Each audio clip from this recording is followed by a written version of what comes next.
நடிகை ராதிகா சரத்குமார் அவங்களுக்கு இப்ப ரீசெண்டா ஒரு மிகப்பெரிய அறுவை சிகிச்சை ஒன்று நடந்திருக்குது. இந்த விஷயத்த மகளிர் தினத்தன்னைக்கு அவங்களே ஓப்பனா ஷேர் பண்ணியிருக்காங்க.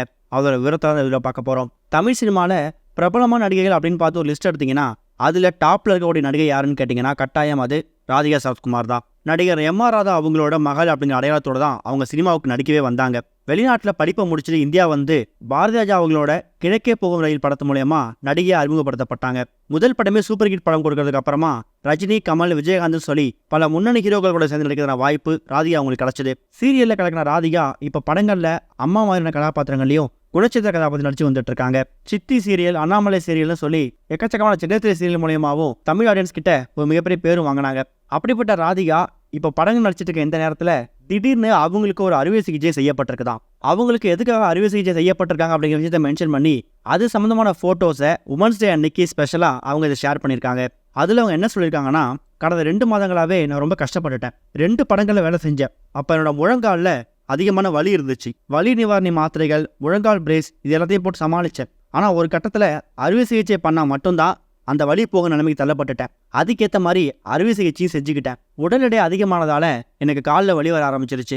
இதை இப்படியே விட்டால் சரி வராது அப்படிங்கிறது காரணத்துக்காக நான் அறுவை சிகிச்சை செஞ்சு முடிச்சுக்கிட்டேன். இப்போ அறுவை சிகிச்சைக்கு அப்புறமா ஓரளவு நார்மல் ஆகிட்டேன். இந்த அறுவை சிகிச்சை பண்ண இந்த நேரத்தில் என்னோட வேலைகளையும் என் வேலைகளையும் என்னையுமே பத்திரமா பார்த்துக்கிட்டது என்னோட தங்கமான கணவர் சரத்குமார் தான் அப்படிங்கிற மாதிரியும் அதில் மென்ஷன் பண்ணியிருக்காங்க. ஆக மொத்தத்தில் வலியால பயங்கரமாக துடிச்சு போயிருக்காங்க அப்படிங்கிறது மட்டும் கன்ஃபார்மாக தெரியுது. அதிக உடல் எடை காரணமாக காலில் வலி ஏற்பட்டதாகவும் அதுக்காக தான் அறுவை சிகிச்சை எடுத்துக்கிட்டாங்க. இப்போ அறுவை சிகிச்சை முடிஞ்சு பூர்ண குணமடைஞ்சிட்டேன். இதுக்கு உறுதுணையாக இருந்த என்னோட கணவருக்கும் என் குடும்பத்துக்கும் ரொம்ப ரொம்ப நன்றிங்கிற மாதிரி ஒரு எமோஷனலான போஸ்ட் ஒன்று ராதிகா அவங்க ஷேர் பண்ணியிருக்காங்க.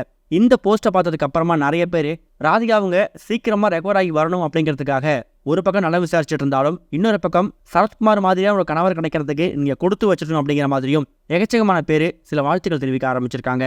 இது ஒரு பக்கம் இருக்க, ஏஜிஎஸ் என்டர்டைன்மெண்ட் தயாரிப்புல அஸ்வத் மாரிமுத்து இயக்கத்தில் உருவான திரைப்படம் தான் டிராகன். பிரதீப் ரங்கநாதன் நடிச்சோட இந்த திரைப்படத்துல மிஷ்கின் மாதிரி பல பேர் பல முக்கியமான கதாபாத்திரம் நடிச்சிருந்தாங்க. இளைஞர்களோட வாழ்க்கையை மையமாக வச்சு எடுக்கப்பட்ட இந்த படத்துக்கு நல்ல வரவேற்பு கிடைச்சிருந்துச்சு. சொல்ல போனா கடந்த வாரமே கிட்டத்தட்ட 11 நாட்கள்லேயே இந்த திரைப்படம் 100 கோடி ரூபாய் வசூல் செஞ்சு ஒரு மிகப்பெரிய சாதனை படைச்சிருந்தது.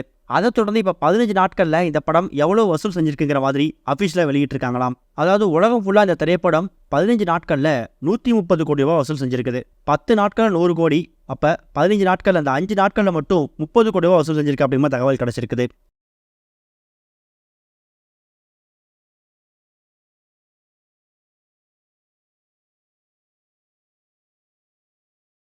இதுவரைக்கும் கனெக்டிங் டிவிக்கு சப்ஸ்கிரைப் பண்ணனா மறக்காம சப்ஸ்கிரைப் பண்ணிக்கங்க. உடனடி அப்டேட்ஸ் பெறுவதற்கு நோட்டிஃபிகேஷன் பெல்லையும் கிளிக் பண்ணிக்கங்க.